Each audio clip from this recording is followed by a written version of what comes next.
America ইউরোপের ভাড়াটে সেনাদের নিয়োগ করেছে ইউনূসকে নিকেশ করতে। তালিকার প্রথম নাম ডক্টর মোহাম্মদ ইউনূস। দেখতে পাচ্ছি সন্ধ্যার পর থেকেই আওয়ামী লীগ কর্মীরা তারা রাজপথে নেমেছে এবং শেখ হাসিনা সেনা ক্যাম্পে থাকায় সন্ত্রাসবাদের বিরুদ্ধে এই লড়াইয়ে সবাইকে।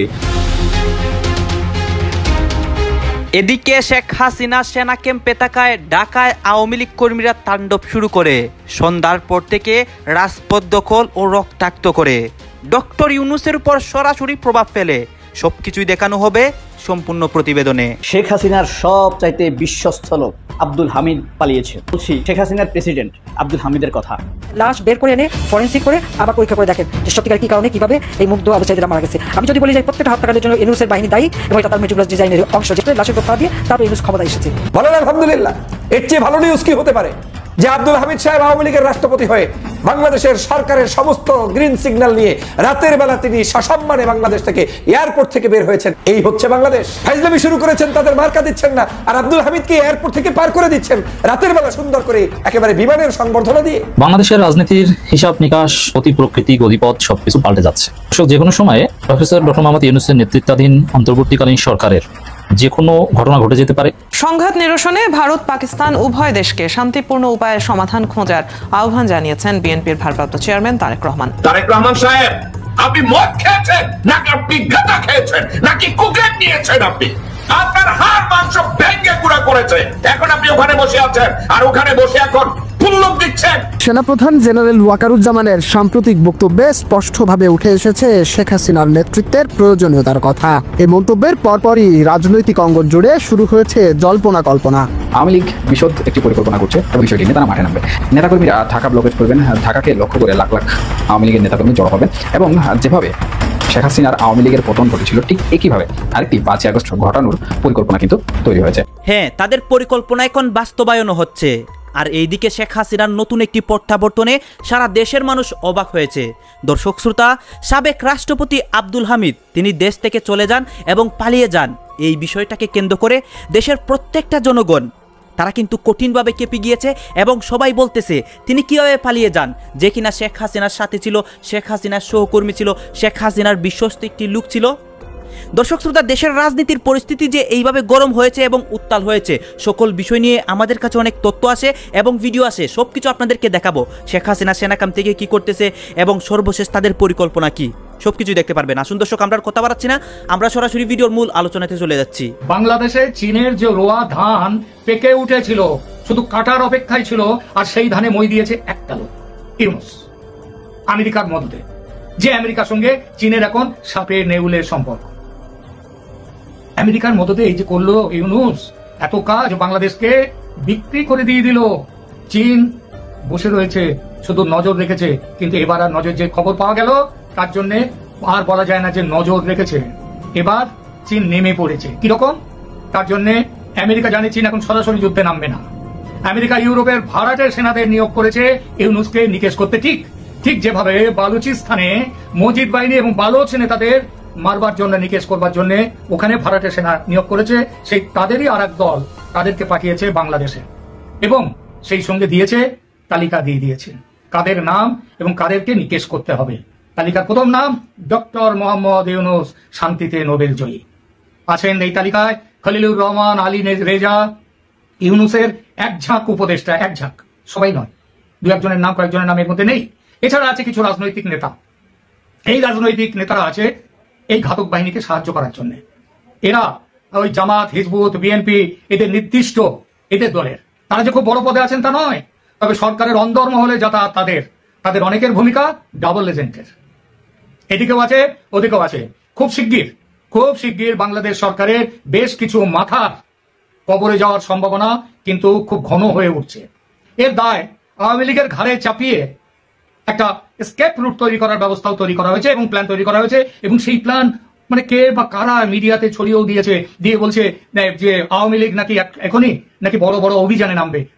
এইটা বাংলাদেশের মধ্যে এখন প্রচুর, ঢাকায় দেখতে পাবেন প্রচুর পশ্চিমা সাহেবরা ঘুরে ফিরে বেড়াচ্ছে। চীন তাদের মার্সেনারি যে বাহিনী, সেই বাহিনীতে তাই সাদা চামড়ার লোকদের, ঘাতকদের বেছে নিয়েছে। দেখা যাক তারা কতটা সফল হয়, আদৌ সফল হয় কিনা। দেখুন, বিশ্বের পরাশক্তিদের এই কামড়াকামড়িতে, মানে তারা যদি সফল নাও হয়, এই ঘাতক বাহিনী, কিন্তু বিশ্বের পরাশক্তিদের এই কামড়াকামড়িতে বাংলাদেশ শেষ পর্যন্ত যে কোথায় পৌঁছবে সেটাই এখন দেখার। ইতিমধ্যে বাংলাদেশ আওয়ামী লীগ কিন্তু নানা ধরনের পদক্ষেপ গ্রহণ করেছে, নানা ধরনের প্রস্তুতিও গ্রহণ করেছে। বিভিন্ন ধরনের আলোচনা সমালোচনা আমরা সামাজিক যোগাযোগ মাধ্যমগুলোতে দেখতে পাই।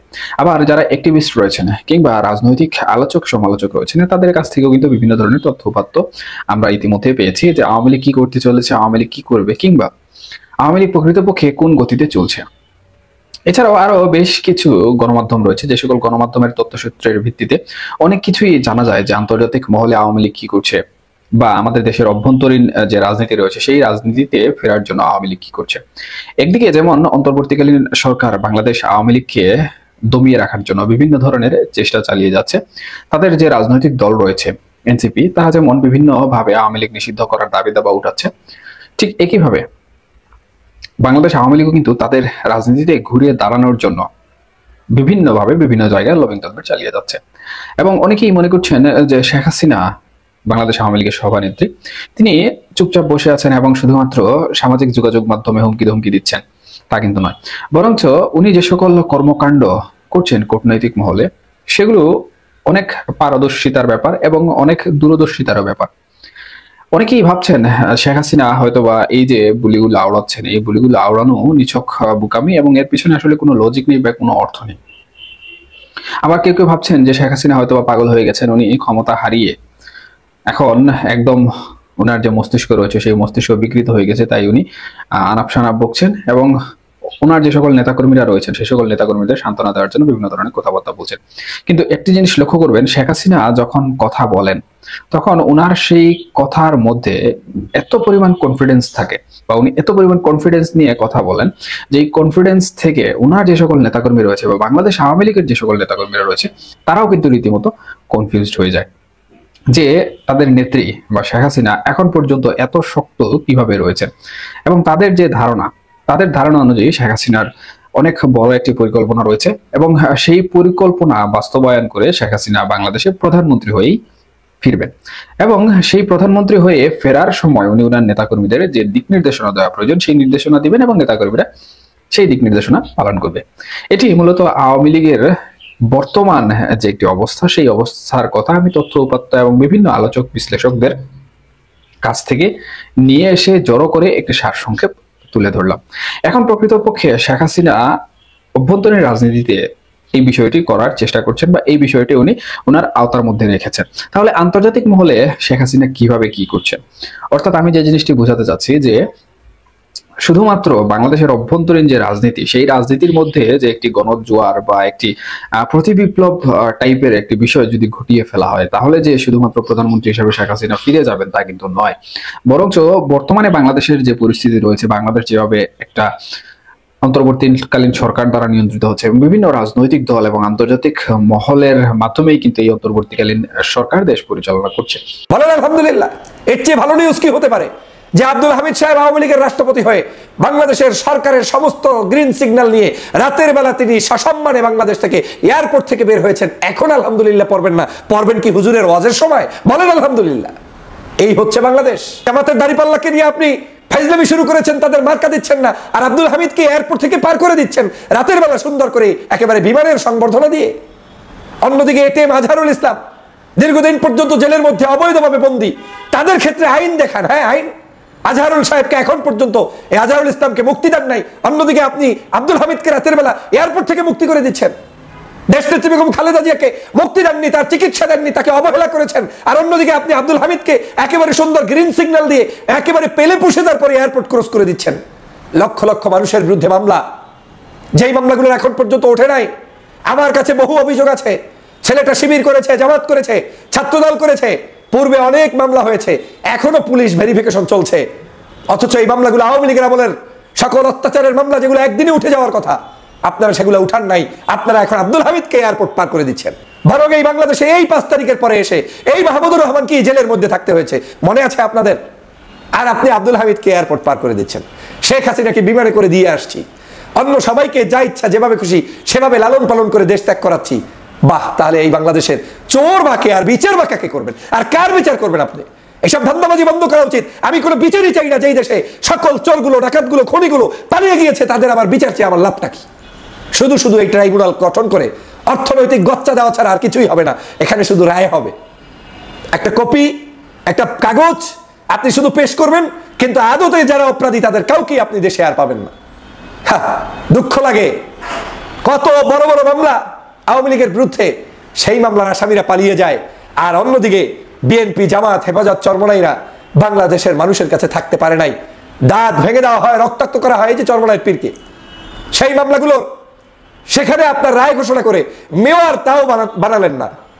আইন তখন আইন, হ্যাঁ আইন দেখান, যে আগে মামলা করে নাই, এই করে নাই, সেই করে নাই, আর এখন তুমি একজন মার্ডার কেসের আসামিকে তুমি দেশ থেকে বা পালিয়ে যেতে সাহায্য করছো, অথচ শাহেকে চরমনাইকে তুমি আইন দেখাও।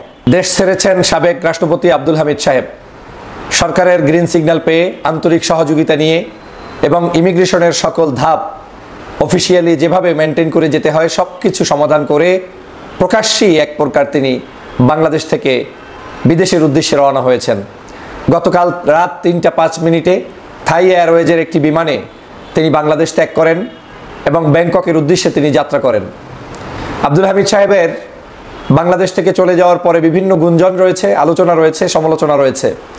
আমি আলোচনা, সমালোচনা, গুঞ্জন সব কিছুকে উড়িয়ে দিয়ে বলতে চাই, এখানে গুঞ্জনের কিছু নাই। সরকার সরাসরি সহযোগিতা করেছে, সরকারের আন্তরিকতায় তিনি দেশ থেকে বিদেশে পালাতে পেরেছেন, যেতে পেরেছেন। যদি শব্দটা আমরা বলি পালাতে, তাও ভুল হবে, কারণ এখানে পালানোর মতো কিছু নাই। পালায় যেভাবে, সেটা হয়তো আপনারা নিশ্চয়ই দেখেছেন যে বর্ডার ক্রস করছে, কেউ হয়তো না বলে যাচ্ছে, সেখানে আবার ধরা পড়ছে। আব্দুল হামিদ সাহেবের ক্ষেত্রে পালাপালির কিছু নাই। সরকার বলেছে তাই তিনি গিয়েছেন, এবং সরকারই একটি সুনির্দিষ্ট ডেট তাকে বাছাই করে দিয়েছে যে এই তারিখে এই সময় আপনি গমন করলেই মিডিয়ার নজরদারি থেকে একটু দূরে থাকতে পারবেন। মানুষের প্রত্যেকের যে আকর্ষণ রয়েছে, তারা হয়তো সেই আকর্ষণটা আপনার প্রতি না রেখে থেকে ভারতের প্রধানমন্ত্রী খোলাখুলি ইন্ডিয়ান আর্মিকে পাকিস্তানকে আক্রমণের খোলা ছুট দিয়েছেন, সময়, স্থান, কৌশল ঠিক করে প্রস্তুত থাকতে বলেছেন। সেদিন থেকেই পাকিস্তান আতঙ্কে কাঁপতে শুরু করেছে। সেই আতঙ্কেই পাকিস্তান কখনো চীন, কখনো সৌদি আরব, আর কখনো বা তুরস্কের দরজায় দরজায় ছুটেছে। যদিও চীন আর সৌদি আরব এখনো প্রকাশ্যে কিছু বলেনি, কিন্তু তুরস্ক সরাসরি পাকিস্তানের পাশে এসে দাঁড়িয়েছে। আর তুরস্ক যে শুধু মুখের কথাই সমর্থন দিয়েছে তা কিন্তু নয়, তাদের রণতরী টিসিজি বায়ুকোদাকে পাঠিয়ে প্রত্যক্ষভাবে পাকিস্তানের পাশে থাকার বার্তা দিয়ে দিয়েছে তুরস্ক। শুধু তুরস্ক নয়, শোনা যাচ্ছে চীন সহ পৃথিবীর আরো বেশ কয়েকটা দেশ গোপনে পাকিস্তানের পাশে থাকার আশ্বাস দিয়েছে। আর তাই এখন লাখ টাকার প্রশ্ন হলো, ভারত পাকিস্তান যুদ্ধ হলে আসলে কোন দেশ কাকে সমর্থন করবে? তুরস্ক, চীন, America, Russia, France, Britain, Japan, Australia, Iran, Israel, এই বিশ্ব শক্তিগুলো কে কার পাশে দাঁড়াবে? আর কাদের অবস্থানই বা নিশ্চিতভাবে ভারতের পক্ষেই যাবে। তাই আজকের এই ভিডিওটাতে আমরা বুঝে নিতে চেষ্টা করব যে যদি যুদ্ধ শুরু হয় তাহলে আন্তর্জাতিক ভূ রাজনীতির কোন দিকে মোড় নেবে, আন্তর্জাতিক কূটনীতিতে ভারত এবং পাকিস্তানের মধ্যে কোন দেশ ঠিক কতটা সুবিধাজনক অবস্থায় থাকবে। তো চলুন একটু গভীরে গিয়ে বিশ্লেষণ করে দেখি। আমি আমার প্রত্যেকটা ভিডিওতে বরাবরই কিন্তু একটা কথা বলি, যারা আমার ভিডিও দেখেন, যে কোনো যুদ্ধে সবচেয়ে বেশি ক্ষতিগ্রস্ত হয় গরিব মানুষ। বড়লোকরা পয়সা কামায়, বড়লোক রাষ্ট্রগুলো পয়সা কামায়, এবং দেশে যারা ধনাঢ্য ব্যক্তি থাকেন তারা এই যুদ্ধের মধ্যেও দুর্নীতি, লুটপাট, ধান্দাবাজি এগুলা করেন। আর বাটে পড়ে কারা? গরিব মানুষগুলা। এই যে ভারত পাকিস্তান যুদ্ধে আজকে ভারতে যা যা ঘটছে, গতকালকে পাকিস্তানে ঘটছে, আবার পাকিস্তান যে প্রস্তুতি নিছে জবাব দেওয়ার জন্য, তো স্বাভাবিক ভারতের যে সাধারণ মানুষগুলা তারা ভয় পাচ্ছে। যেমনটা গতকালকে পাকিস্তানের মানুষ বলতেছিল তারা কিয়ামত দেখছে, তো এই কিয়ামতকে আবার ফিরে আসবে না? আবার আসবে। বন্ধ হবে কোথায়? হবে না। কেননা এখানে দুর্নীতির একটা বিশাল স্টোরি হবে, বিলিয়নস অফ ডলার খরচ হবে। তারপরে হচ্ছে ধরেন নেতা এমপি মন্ত্রীরা পয়সা কামাবে, আর টোটাইনা কথাবার্তা বলবে টেলিভিশন ক্যামেরার সামনে, আমরা ভুকানাঙ্গা জাতি, এই দেশগুলোর যারা আছি আমরা উজ্জীবিত হব। কিন্তু আসলে যে দেশ ধ্বংসের দিকে যাবে সেটা বোঝার জন্য যখন সময় আসবে তখন বহুত কিছু নাই হয়ে যাবে। কাশ্মীরে হামলার ঘটনায় এবার যখন ভারতের বিরুদ্ধে পাকিস্তানের জাতীয় নিরাপত্তা কমিটি তাদের সশস্ত্র বাহিনীকে হামলার অনুমতি দিয়ে দিছে, তখন ভারতের সীমান্তবর্তী গ্রামের যে বাসিন্দাগুলা, আপনি দেখেন না আমাদের টেকনাফ, তারপর খাগড়াছড়ি যে অঞ্চলগুলো আছে, বা চট্টগ্রামের ওই আরাকান আর্মি ওদিকে একটা গুলি করলে এদিকে সে খোসা পড়ে কিনা, মানুষ আতঙ্কে থাকে। তাদের গোলাগুলিতে বাংলাদেশের মানুষ গুলিবিদ্ধ হয়েছে, তাদের মর্টার শেল এই দেশে বিস্ফোরণ হয়েছে, তাদের যুদ্ধ বিমান বাংলাদেশের আকাশ সীমাতে ঢুকে যাচ্ছে। ঘটনা ঘটছে না? ঘটছে। তো ওই এলাকার থেকেও মানুষ ভয় পাইয়া, আমাদের এলাকার মানুষ, প্রশাসন বলছে আপনারা গ্রাম ছেড়ে চলে যান, আর ভারতে তো যুদ্ধ চলে। এই উত্তেজনায় এখন ভারতের যারা সীমান্তবর্তী গ্রামের বাসিন্দাগুলো আছে তাদের জন্য কিছু বাংকার নির্মাণ করা হয়েছিল, পাকিস্তানেও সরকার এগুলো করে দিয়েছে, কিন্তু এগুলোর উপর ভরসা পাচ্ছে না গ্রামের মানুষ। প্রাণ বাঁচানোর তাগিদে গ্রামের পর গ্রাম ছেড়ে পালাচ্ছে ভারতীয়রা নিরাপদ একটা জায়গার উদ্দেশ্যে, হয়তো আত্মীয় স্বজন, সরকার কি বাংকার টাঙ্কার শেল্টার দিছে জানি না।